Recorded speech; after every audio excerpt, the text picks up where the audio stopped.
What even is fear? So when we're looking at what fear is, I like to think back to when I first became a teacher, and I used to get up in front of a group of kids and I would just profusely sweat from my back in particular. And the strange thing was, it wasn't that I was worried or scared. I wasn't scared of what I was about to do. Like, I was very comfortable in front of a group. I was very uncomfortable teaching in front of these kids. It was the physiological response that I had because my body felt like it was in danger. It felt like this is uncomfortable and I don't like it. And I think it's really important to be able to differentiate between discomfort and actual fear. So for the purpose of this video, we're going to look at what is fear as a whole. Now, the most simple explanation I can give, the best definition I like to tell my students, fear is the anticipation of something bad happening in the future. So the anticipation of something bad happening in the future, it means it actually doesn't even exist. Fear never has a place in real time. It's always worrying about something that might happen or could happen later on. Now, it's important to keep that in the back of your mind, because if fear doesn't ever actually exist, then the things we are fearful of also, therefore, don't exist. I like to make it super clear that way, because although fear is something that we feel, and worry and anticipation of stuff is something we feel, it never actually happens. And it is also important to note that our mind will always come up with the absolute worst case scenario for everything. And sometimes just even thinking about that and unpacking it a little bit, you can realize that yes, even if the absolute worst case scenario happened, it's not even that bad. Back in caveman days, fear served a really, really productive purpose, because if you weren't fearful of the tiger that was outside of the cave and you went out there and you got eaten, well, then it was all over. So physiologically and historically, our body used fear as a survival mechanism. But these days, I mean, especially in Western world, Australia, where I'm from, we live in such a safe environment where we are so protected from the things that fear was actually created for. We are getting these small little anxiety drips of fear every day, and it clouds what we actually see fear to be. And that's why we have a big issue with it. The biggest thing to think about is healthy fear versus unhealthy fear. Now, a healthy fear is reality-based and it's actually helpful for you. So if you're fearful that you're going to be late for work and you're going to lose your job, if you're fearful that you're nasty to your partner and they're going to get angry at you, that's actually a healthy fear. So then you start to think of ways that you can prevent that from happening. What can I actually do to not be late for work? All right, well, I'll just leave with enough time. How can I not upset my partner? Okay, well, I won't stay out really late and be nasty to them. So if you are fearful of things that are actually in your control and that you can manage, then that's all right. When we get into unhelpful fear, it's what is harmful to us, and it's exaggerated. It's being fearful that, oh, there might be a tsunami coming because somewhere around the world a tsunami happened. Or if you watch the news and they just fearmonger everything is about fear because fear gets eyeballs. That is a harmful type of fear. That is not what you want to be focusing on. So it's important to be able to distinguish between the two. A healthy level of fear is something that you can actually have an impact on and make a difference with. A harmful level of fear is worrying about things that are absolutely out of your control and that you can't even change the outcome of. So you're absolutely wasting your time. Some of the common questions that people think of are, why do some people come across as so fearless? And I really love to talk to this one when I'm in class with my students, because it probably appears that a lot of the adults in their life are absolutely fearless, but all of us would know that as soon as you pull back the layers a little bit on someone's life, you actually see that there's a lot of fear in all of us.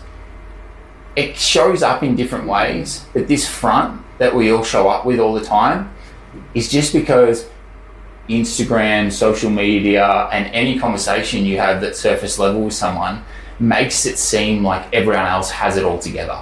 So we can't dare show that we don't. The reality is all of us have a certain level of fear that we deal with day to day, and it's just that when we show up in front of people that aren't super close to us, we show a different version of ourselves because we don't want to come across as vulnerable. We want to show that we know what we're doing or that we have it together. And then what you'll often find is the people you're closest to, you'll be more comfortable to show your fear with, and they'll also be vulnerable with you as well. Another question I get asked a lot is, can fear actually be a good thing? And yes, it definitely can be. I know for myself, one of the biggest fears of mine has always been not living the life that I want for myself, not providing to the level that I want for my family, for me and Em and our future kids. That's always been a big fear of mine, and I use that to drive positive action.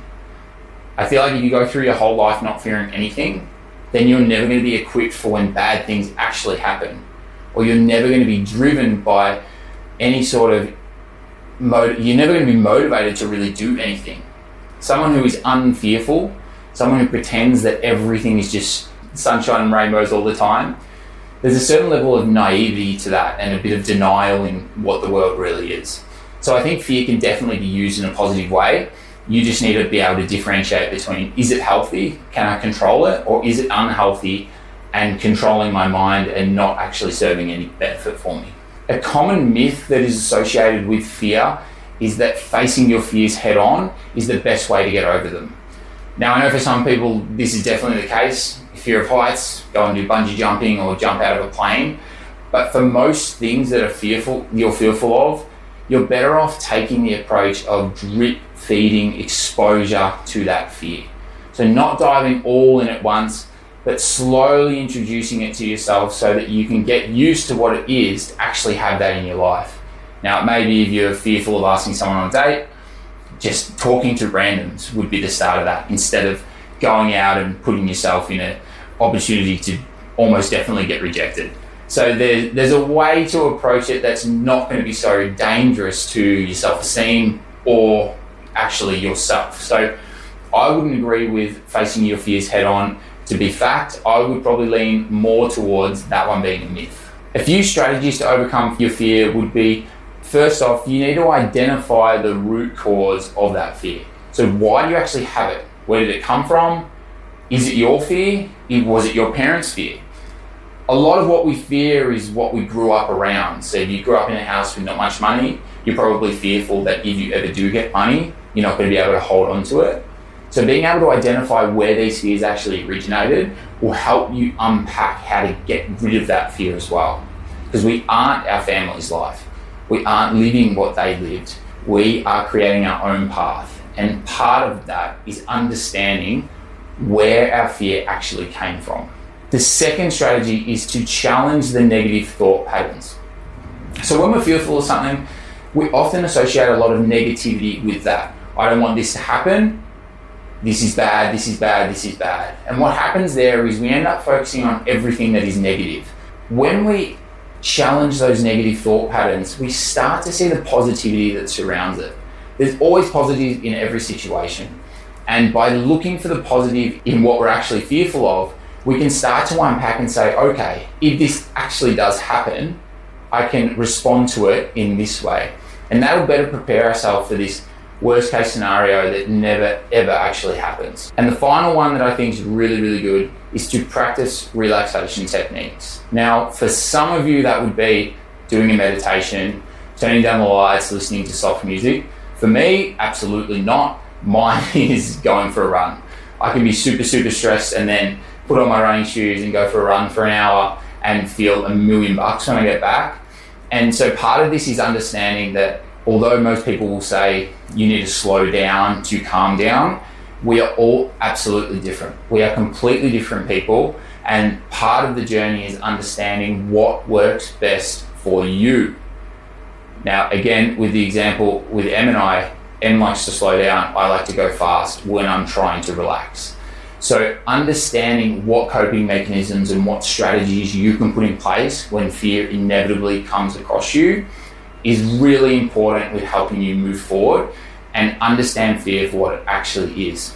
Overall, it's important to know that fear will show up in our lives constantly, and it's more about how we respond to it than trying to avoid it altogether.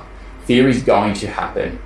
And the great thing about it is when you're fearful of something and you actually experience it, you get to see what it really looks like, not the crazy story that your mind made up of it before it happened.